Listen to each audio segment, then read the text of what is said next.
Welcome back, Venice fans. It's Dan here with Treebeard Book Reviews, and we're reviewing Yumi and the Nightmare Painter, the third secret novel by Brandon Sanderson. And as you can probably see by the thumbnail, this is a bit of a swing and a miss for me. So this is going to be a spoiler-free review. Just want to talk about, kind of my thoughts about the book. I'd like to hear your thoughts down in the comments below, but let's get into this one.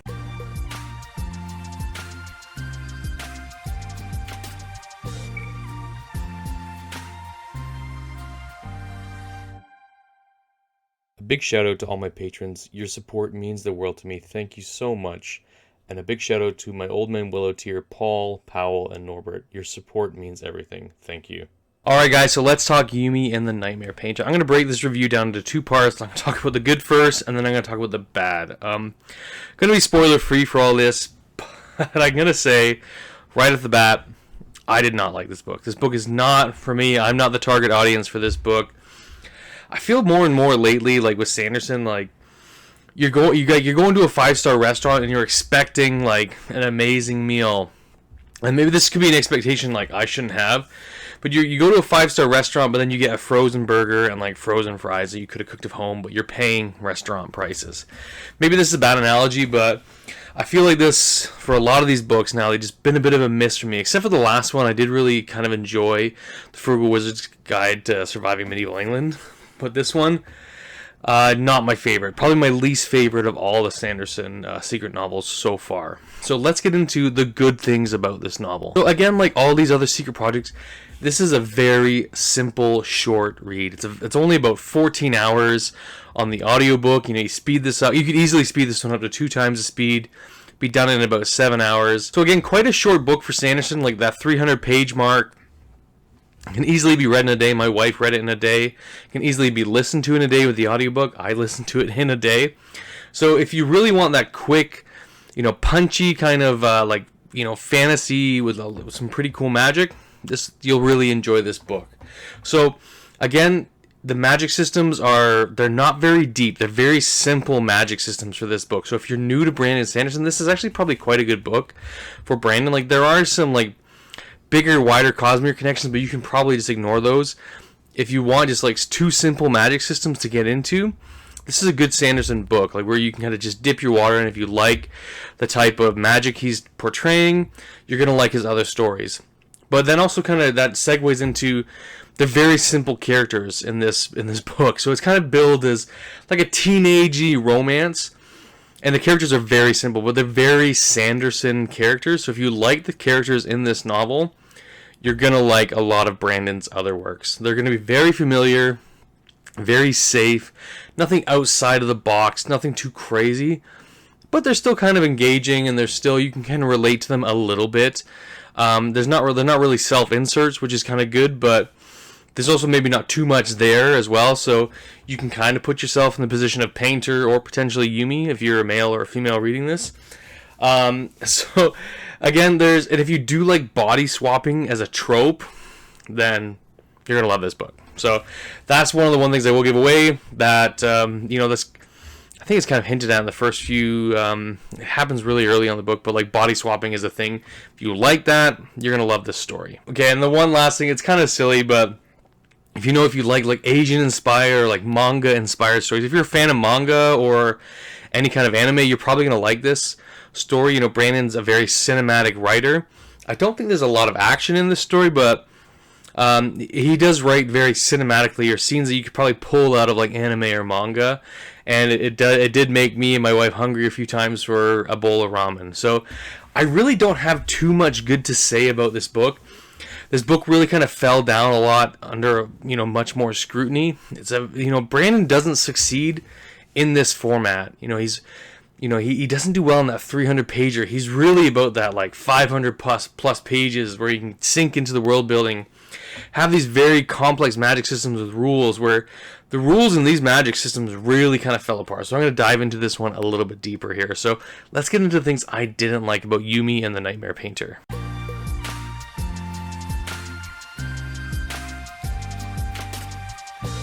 Let's talk about the first kind of, the elephant in the room. This is another story told by Hoid. And I didn't particularly like that in Tress. I do not like Hoid as a character. I think Hoid's super annoying.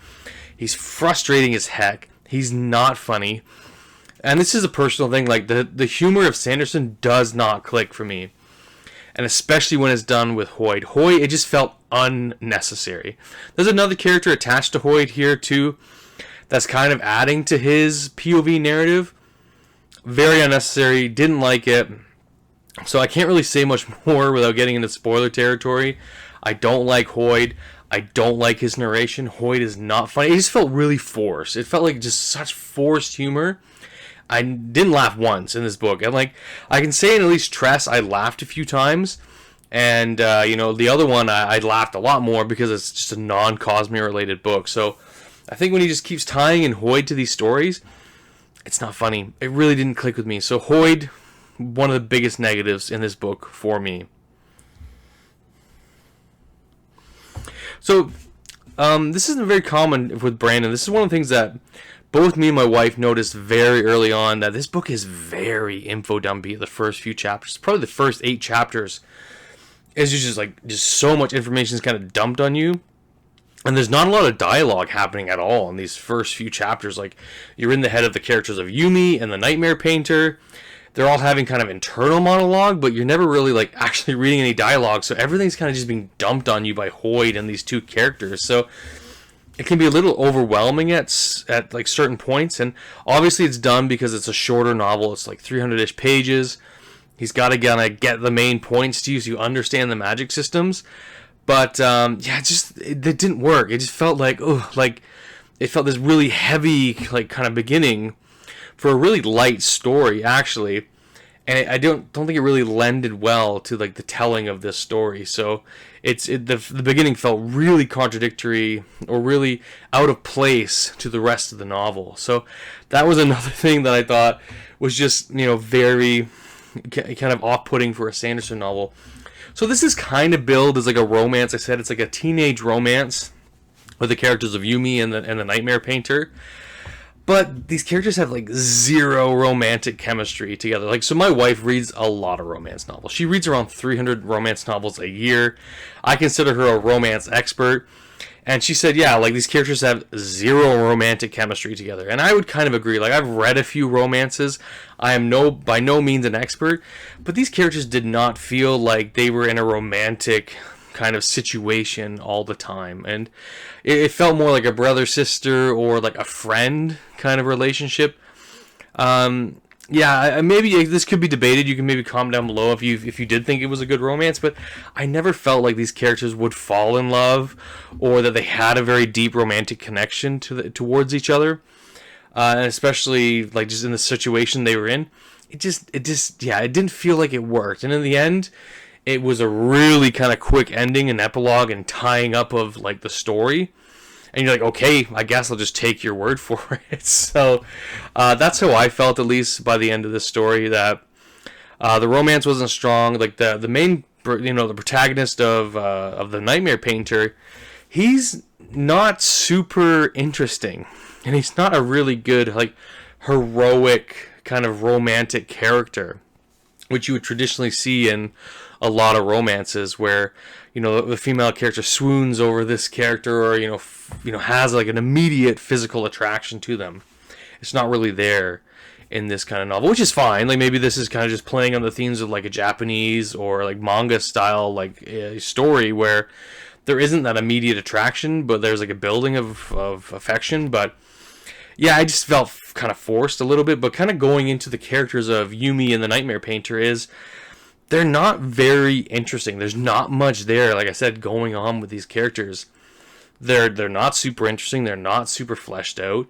The painter especially, I felt he wasn't that interesting. He wasn't that kind of engaging. Yumi had a little bit more there, but the painter was just kind of boring. Like, Yumi kind of held that story together a bit more between the two of them. And Painter I just found to be a bit of a lackluster character.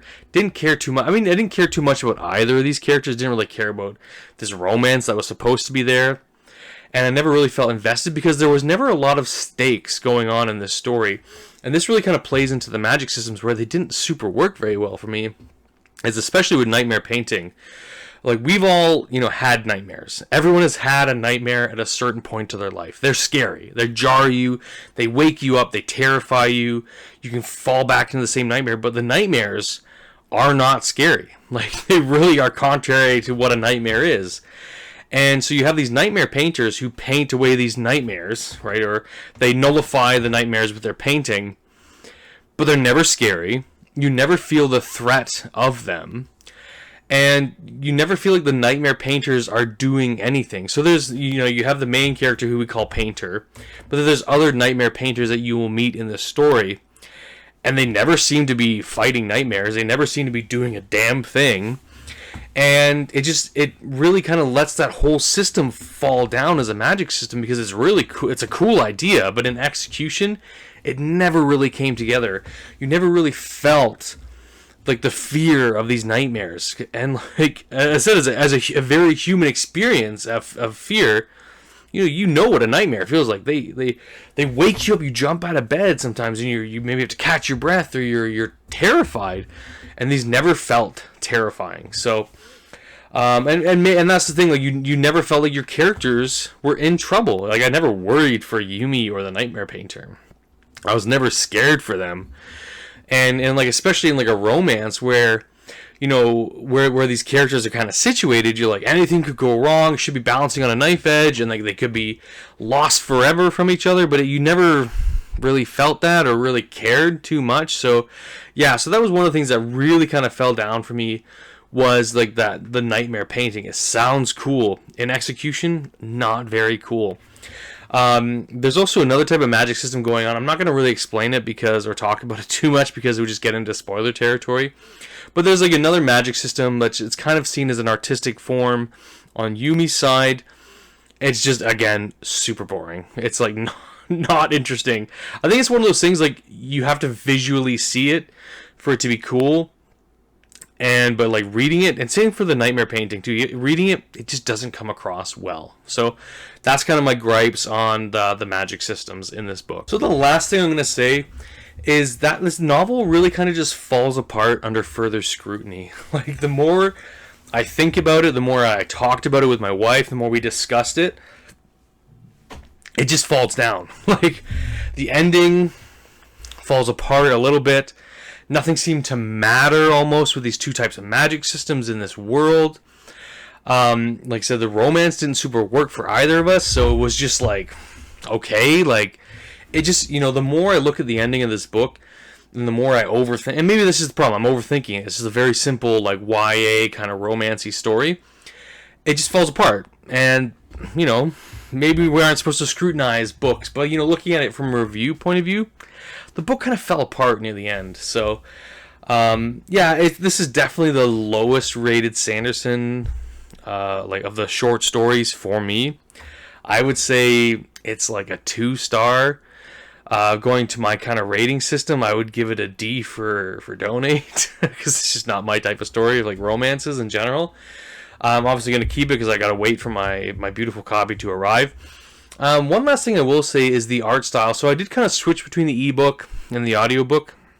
And I will say the art style in this novel did not appeal to me. It was probably my least favorite between Tress and Frugal Wizards. Like, it's like this very wispy, smoky type of art style that I just don't think, maybe it captured the imagery of this world, but for me it just didn't do much for me. I wouldn't really I wouldn't spend that much time looking at them. It's like, okay, go on.